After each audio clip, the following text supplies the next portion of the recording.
Welcome to the CMMC Compliance Guide Podcast. I'm Austin. And I'm Brooke. From Justice IT Consulting, where we help businesses like yours navigate CMMC and NIST 800-171 compliance. For hired guns, getting companies fast-tracked to compliance. But today, we're here to give you all the secrets for free, so if you want to tackle it yourself, you're equipped to do so. Let's dive into today's episode and keep your business on track. Today's question is simple, but high stakes. Are you really NIST 800-171 compliant? You might think so, but there are a few controls that contractors overlook all the time, and that could put your contracts and reputation at risk. Brooke, from what we've seen from past DIBCAC assessments, what's the biggest misunderstanding contractors have about NIST 800-171? Probably really the biggest one is scoping, and we've kind of talked about this before, but people don't get their scope quite right. They include too much or try to scope it too narrow and then have data leakage, or however you want to phrase that. They didn't take everything into consideration. So scoping is the biggest thing. Folks have a tendency to have a problem with that. Hopefully you find that out rather soon, and you don't get too far through an assessment or anything before they kick it back and say, this is not going to work. So if you're sitting at home trying to figure out if you've gone too far, what is a general rule of thumb that they might could go by to see if they've done a little too much or too little on their scoping? Really a general rule of thumb to do your scoping properly. This is whether you're going to design a new system, whether you have something in place, or you have something in place and you're going to try to design this system, however it works out.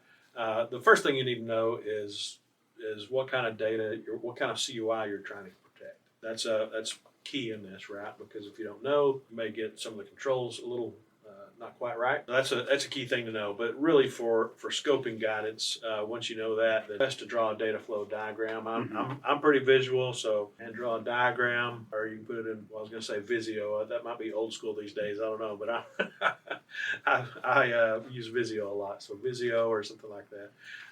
PowerPoint is a decent way to do it. Anything, but like I said, hand draw it. I mean, I always hand draw all my network diagrams and everything anyway, because I normally draw it, redraw it till I get it right, and then I go put it in Visio or whatever you want to put it in. But yeah, any program you want to use is fine, but hand drawing is great to get the understanding started.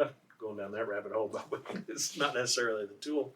But when you start doing your data flow diagram, it's easy to take that at a high level and say, oh yeah, we get it from the internet, we download it into our system. That's our data flow diagram. Well, specifically, how do you go list out all the actual systems you go to? Lockheed's portal, you go to whoever's portal, download it from that portal, or you get it through secure email or whatever it is. Each one of those is a system. Write all those down.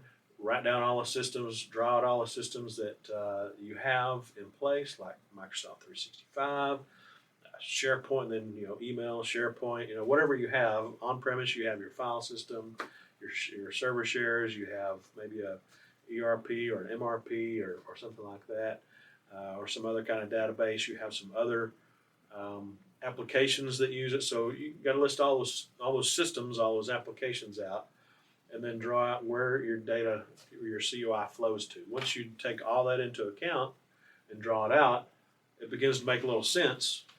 And if you draw it and it looks like one big giant spaghetti, bowl of spaghetti, which is probably about right, but once you draw all that out, then you can say, you know what, we need to simplify this. This is the way it looks currently. This is what I want it to look like, and you can then design that. Mm-hmm. But you got to draw that data flow diagram first, and take everything into consideration. All the portals, all the applications, all the systems you have. Take all that into consideration. Also take into consideration: do you send it to some of your subcontractors? You got to pay attention to flow down, right? So if you send it to some contractors, how do you get it to them? Mm-hmm. So you've got to make sure you keep your controls in place when it leaves your boundaries as well.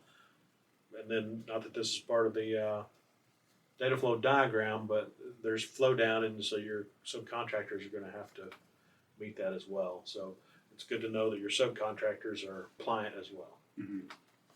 So when I think about operationalizing this a little bit, think of there's three main buckets. Where does it come from? It's a source, right? So if you could map that out, is it customers, what customer portals, is it email, etc. And then second is where does it reside while it's here with us? Whether it's on a machine or a computer or the file server or the ERP system, wherever that may be on your systems and in software. And then three, where does it travel to? Where does it, right? And in what modes or pieces of software or communication channels there. So it's kind of three main buckets. And from there, you might need to bring everyone, programmer, a CNC operator, the general manager, the sales person, whoever. You might need to bring them all around a table and put those three buckets on a whiteboard, and then you can map it out. You don't probably just want the quality guy or the owner or the GM just assuming and putting this together. You probably need everyone contributing to that. That is a very good point, because I know that, as an IT guy and working with some GMs and owners and whatnot, some CEOs or CFOs or whoever, what we think is happening isn't always what's actually happening. So yes, you need to get some of the people that actually do the work and actually know what's going, actually have done it and can tell you this is the way we do it. And a lot of times you end up going, we didn't realize they were doing it that way. So it certainly helps to know all that. Yes. So you say a simple thing, just draw a data flow diagram, and it really can get pretty entailed. But simply you need to have a data flow diagram and know where everything goes, know where that data goes that you're trying to protect. So it can be a little complicated trying to figure it all out. But that's a very needed first step. I guess that would actually be the second step, right after knowing what kind of data it is that you're trying to protect. So let's get into specifics. What are some of the top NIST 800-171 requirements that contractors miss or get wrong? So for multi-factor authentication, MFA, what we see that a lot that people do is they make sure it's in place for remote connections like VPN or something like that, and also for admin sessions, which is absolutely needed for those. It's also needed for network connections to CUI, which means if it's going over your local network, if you're connecting to your server over a network, which you likely are, unless you're working specifically on your desktop or laptop on that hard drive. If you're going across the network to access that data, it's across the network, and you have to have MFA in place to protect that. MFA, multi-factor authentication. So that's one of those things that is misunderstood. Next would be risk assessments. Risk assessments need to be done on a periodic schedule, annually, for instance. And you need to follow a risk management framework or methodology, and you need to document everything you do for that risk assessment. So that's another thing that people get wrong or don't follow through with is those risk assessments. Another thing would be logging. A lot of people make sure things are logged. A lot of people think you absolutely have to have a SIM, and you don't necessarily have to have a SIM, but you need to protect. The way the controls are written is that it really makes it a lot easier if you use a SIM. A SIM will will help you very easily fit all those controls. But if you have it doesn't require a SIM for logging, but you have to make sure that you specify what is supposed to be logged, and then you have to make sure that's logged, make sure the logs are protected, the whole 9 yards. If you use a cloud SIM, that's a whole other ball game. But SIM is a SIM. There's a it's not a TLA. That's I guess that would be a FLA, 4-letter acronym. Yeah. SIM is a SIEM, is a Security Information and Event Management tool. So it gathers all your logs from all the different sources you could gather them from. So your servers, your firewall, workstations, Microsoft 365, GCC High, and whatever other tools that you can integrate into it is really what you need to put in. And it more or less conveniently checks all the boxes for the logging. It does conveniently check those boxes, yes. So it helps. It helps in management. It helps in alerting. It helps secure those logs, the whole 9 yards. So yes, but the key to that is you need to make sure you're logging the things that need to be logged. Make sure that's defined. A lot of people don't, realize if it's defined, you need to write it out and say, this is what we're logging. This is what the logs are supposed to have in them. And then you have to verify and make sure that that's what's actually in the logs. Mm-hmm. So making sure you do that is, again, that's a part of documentation. Mm-hmm. So a lot of people know, of course we log things, Mm-hmm. Well, what's in those logs? Well, stuff. So, but you got to know what's in those logs, and you got to make sure that you define all that. Just make sure that again, it's documented. Make Mm-hmm. sure that you've defined what's supposed to be in the logs, and that you actually are logging the things that you say you're logging. I think you'd mentioned supply chain oversight as well. You're always supposed to verify that your suppliers, that anybody that you handed off that CUI to, or any part of that CUI, that they are compliant as well. You're always supposed to do that. It wasn't done very much. So they specifically called it out and said, yes, you are supposed to. It is your job to make sure that your suppliers, your vendors, anybody you subcontract to that touches that CUI, they have to be the same level as you. Mm-hmm. Now, it may be that if there's documents that are portion marked, and I don't know about level 1 and level 2. I guess level 1 really would be FCI, but it could possibly be that you're not passing down CUI and it's only FCI. If you're level 2, they need to be level 2. If you're level 3, likely they need to be level 3. Really, if you're level 3, but you have some information that's level 2, that is level 2, then they need to be at level 2. That's what I understand. So, for instance, Lockheed, they're going to be level 3. So actually, but not all of their suppliers for the F-35 have to be level 3. Mm-hmm. Some level 3, I'm sure. Most of them level 2, and then I'm sure there's some people that do some off-the-shelf stuff. Now that we've made that clear as mud, basically. But the rule is flow down. If you send them CUI, they need to be the same level as you are. How does documentation play into compliance misunderstandings? I don't know. Have we ever talked about documentation before? Never. So, there's a small portion of these that are of these controls and the objectives that are technical, and most of this is process and documentation, right?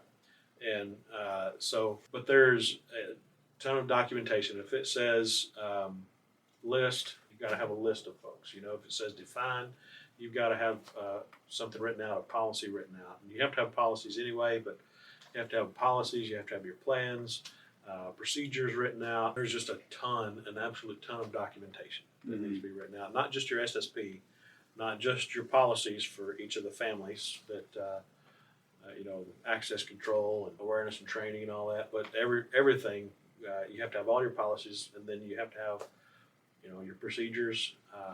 This is how we do these things. Beyond that, to be able to pass an assessment, you have to have all your proof, right? And so, yes, we've done this, and here is proof. Here's my documentation that shows how our SIM is set up, or how Active Directory is this GPO is set. Stuff like that. You have to have all that proof in there as well. So there is an absolute ton of documentation. You might have to write your SSP, your POAM, and then write the policies in document form of how you're going to set up your network. And then you might have to, once you show them that, actually show them the network that's set up that would match the documentation, how it's set up. The network being set up, maybe some technical people watching, like security groups, an Active Directory or something, that's not good enough. It needs to be in a document, preferably in a GRC tool or something, right? But not required. GRC tool makes it a lot easier. Yeah. I can tell you that, a lot easier. The reason I bring that up is because not every assessor that we come across, but it seems like a lot of them might prefer for you to have a GRC tool. So if you're looking at quick wins, low-hanging fruit on, making the job easy for the assessor, which would probably make the assessment easier, which might lend to you passing an assessment better, you might want to look at getting one. Absolutely. GRC tool makes it a lot easier. It'll make an assessor's life easier. Assessors love to see a GRC tool in place, especially if it's all fleshed out. You have everything in there that you already need. Then they have access. You can either export everything and get it to them, or you can give them access. Depends on the assessor, I think, probably. We use Future Feed, and they just came out with assessor role, I should say. Anyway, so you can assign an assessor, create their account, and assign them the assessor role, and it'll give them read-only access to everything in there, because they had specifically asked the Future Feed guys to put that in place, because they didn't want to be accused of getting in and changing anything. Right? Anyway, so they've created that. Point is, though, that a GRC tool makes it makes life a whole lot easier for you and the assessor. But the assessor will appreciate that. Yeah, it's certainly not going to hurt your chances, No. I would think. Yeah. No, unless you have it set up very poorly. Mm-hmm. But if you have that set up very poorly, then it's probably likely there's a lot of other stuff that's done poorly. So Yeah. it's either going to take you 150 years to get through the assessment, or you won't pass it. So, Yeah. But a GRC tool, completely flesh it out, will help you with that assessment. And the reason I bring that up is because we're big on, I guess we can't say proven best practices, because there's, a minority of people who have gone through assessments and been certified.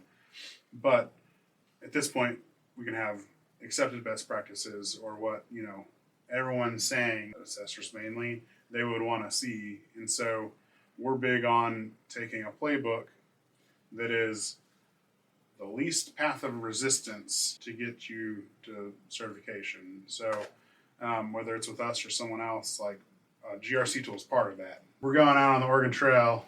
You can certainly make your own path, or you could buy a map from the guy at the trading post of the routes that people died less on. Yeah. I don't know that I've had the CMMC assessment process compared to the Oregon Trail before, but that's pretty good. Yeah, I mean, I was just thinking about it. So I remember playing that game as a kid. I think everyone did, and it's kind of like that. It's fraught with adversity and danger.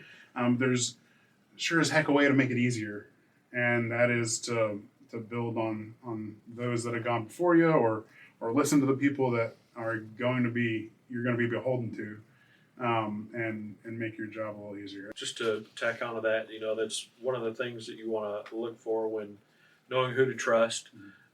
Is folks that are, starts as a registered registered practitioner in a registered practitioner organization, RP and RPO. They get registered through the Cyber AB. Mm-hmm. That's very minimum, and to tell you the truth, the bar is pretty low for that. The next really good step is CMMC certified professional. And there's a lot of folks, including us, who've gone through that training because it basically teaches you how to do an assessment. And so that is, it's been eye-opening for us, for some of our folks who have gone through it. And so that's great. CCAs can help out a lot, although there's going to be a lot of them that are very, very busy right now. Mm-hmm. So. Yep. But yeah, look for those kinds of things, and people who have been doing this for a while and understand it have been working through this process. Mm-hmm. I didn't intentionally do this, but it seems like a good setup for our next topic that we wanted to get into, which is some contractors say that the guidance is vague. Why does this create issues? So these NIST controls.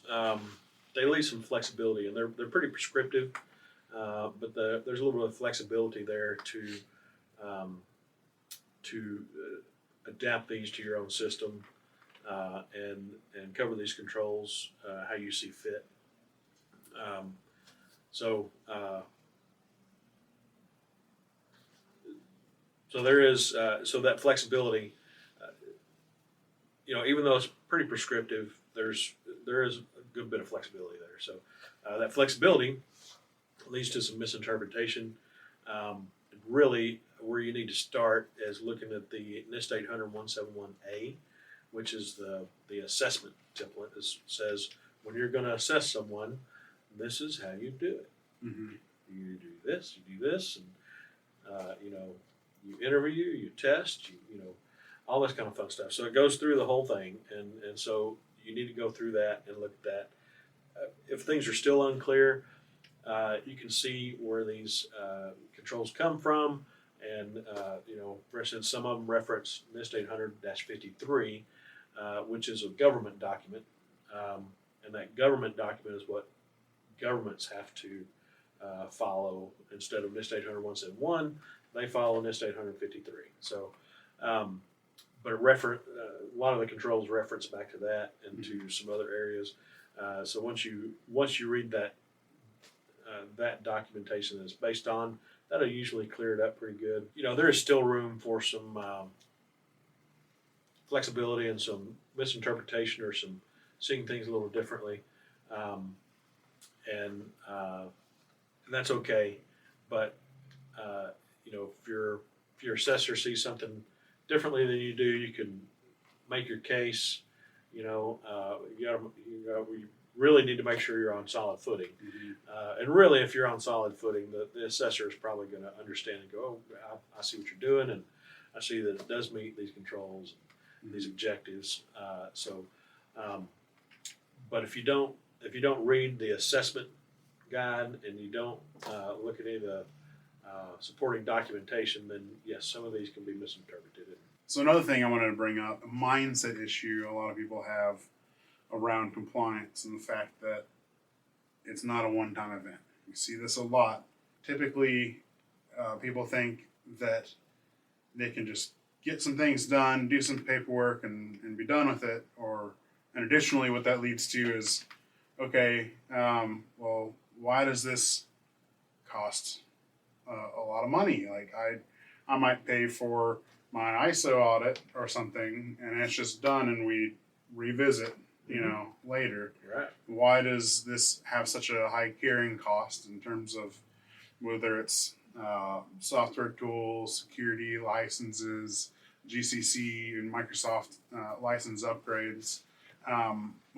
Why is it like this? And you have a lot of frustrations and confusion around that being the case, and that it's not a one and done project. Can you speak to that? People getting these ITAR or ISO audits, and that leads to a lot of misunderstanding too, because they think, oh, well, this is just another one like those.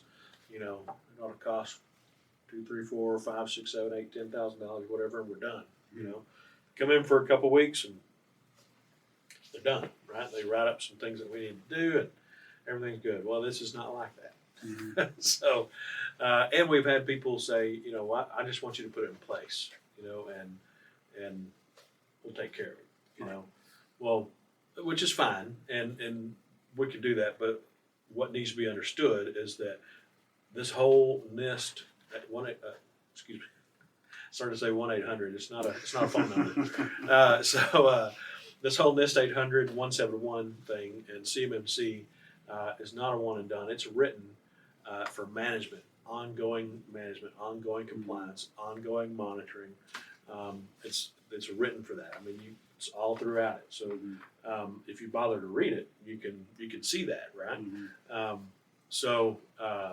We just let people know that, hey, look, this is what I just said. It's made for ongoing management, monitoring, and maintenance. Mm-hmm. There's no putting something in place and being done with it. It's like and really, to tell you the truth, any IT, this is not strictly IT, of course, NIST 800-171, but there is a technical component. But as in IT, people just want stuff put in. They don't want to have to manage it. They don't want anything, and that is really doing a disservice, because there's no updates being done. There's no monitoring being done.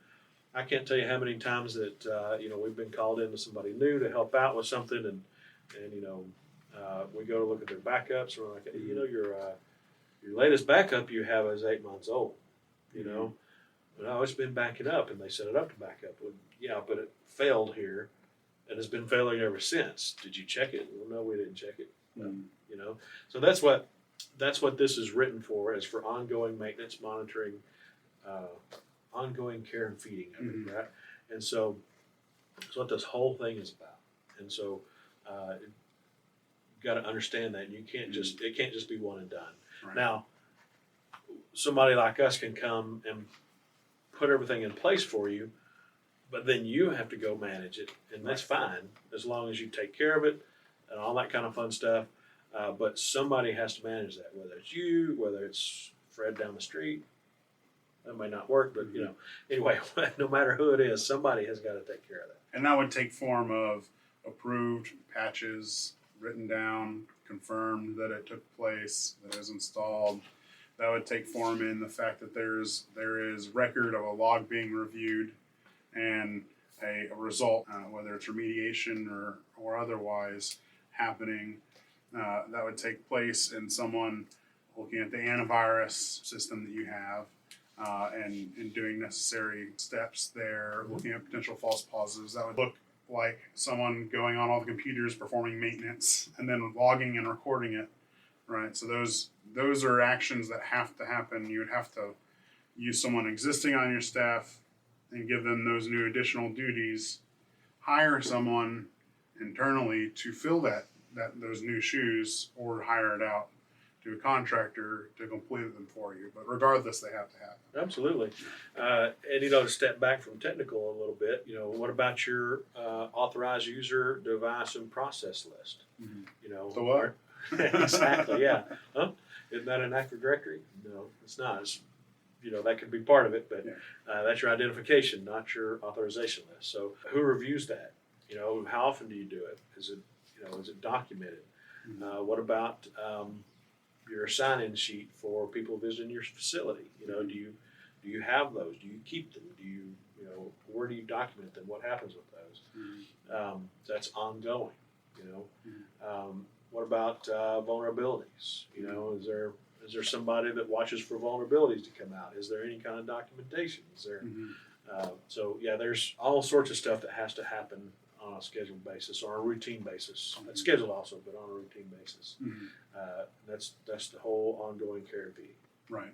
And there's a lot of low-hanging fruit things, like Susie at the front desk can now be in charge of the sign-in sheet, and she records it a certain way, and you know, that's an easy offload to an existing role. And she's in charge of, if somebody doesn't sign in, she goes and tackles them. Right, yeah. But then there's a whole slew of new and additional duties that are, you know, not easily assigned to existing seats. And, Correct. Yeah. And that's mandated by the compliance itself. So we bring all that up, not necessarily to scare you, although it may, but really to get at the point of how this episode started out, whether or not you're actually NIST 800-171 compliant. And those are some gut checks that you can do to yourself to determine whether or not you might be compliant. So really what we're trying to do is generate a little self-assessment for yourself. So that way you are empowered to know what camp you might be in there, right? And so if you checked yes to all those boxes, oh, that all sounds like stuff I'm doing, fantastic. You are doing phenomenal. If anything like that sounded like maybe not, I want to make sure we provide some actionable takeaways that those people can go forth with and do to maybe get themselves from not compliant today to a little bit further down that path. So what are some actionable takeaways that a listener at home might do to get more compliant? Technically, first things first is what I mentioned earlier, is is identify your type of CUI you're trying to protect in the data flow diagram, right? But really, the next step is to do a full gaps analysis. Make sure that you know where you're at right now, you know, and truly where you're at, not just, oh, yeah, sure, we do that. But you got to go through every single one of the 320 objectives and say, do I meet this or do I not meet it? How do I meet it? What is lacking if I don't meet it? Go through every single one of those And by the way, if there's five, for instance, if there's five assessment objectives underneath one control, then if you meet four of those and you don't meet one, it's not complete yet. Mm-hmm. That control is not met. Mm-hmm. So I mean, it's that simple. You've got to meet all those assessment objectives underneath the control for that control to be met. Mm-hmm. But yes, and sorry to hop on that train of thought is, I believe, and you're gonna have to correct me, but the Exastar website has an SPRS self-assessment tool or PDF or Excel sheet, I think, that's available that you could use for free to assess yourself. And I think there's something available from NIST maybe as well, that like how to conduct a self-assessment, gaps assessment. Isn't there a couple resources out there that they could go just download for free without putting their information in? And yeah, absolutely. I mean, there's all sorts of spreadsheets out there that you can download. But and the best thing to do really, if you're starting out trying to figure out where you're at, is to download that NIST 800-171A. mm-hmm. That's the assessment guide, and so do that with level 2 assessment guide. There's level 1 and level 2 for CMMC, but you download that assessment guide and go through it and fill out, do I meet this objective? Do I meet that objective? Mm-hmm. And go through every single one. And then from that objective, from that assessment, from that gaps analysis, then you can say, these are all the ones I don't meet. Mm-hmm. And then you start grouping them together and you list them out. Here's my POAM. I got to finish all these, right? Mm-hmm. And so that's your POAM, your plan of action and milestones. And so it's your plan to get everything done, right? So you list out all that. You try to group those together into, projects. Mm-hmm. And from there, you can start guesstimating your amount of time and effort involved in each one of these, the cost involved. Estimating is just a confident guesstimate, by the way. Yes. So you can divide it out. Then once you have your POAM divided up into projects, and your time involved, the effort amount involved, the complexity, the cost, and the priority on each one of these, then and maybe you look at these and you add up the number of points it's going to add for each one of these projects you complete, and so where your SPRS score goes, Mm-hmm. Each time that you complete something. So that may be something important for you to do, but once you get that project list created, then you can start cranking out those projects, get some quotes, get prices to it, and start doing that. But Mm-hmm. really it starts with a good gaps analysis. Everything can be built out from there, and do it by assessment objective, not just by control. Mm-hmm. You can do it by control, but you're still going to have to take each of the objectives into account anyway. Save your brain some processing power and go by objective. Yeah. It's just go through each one of those.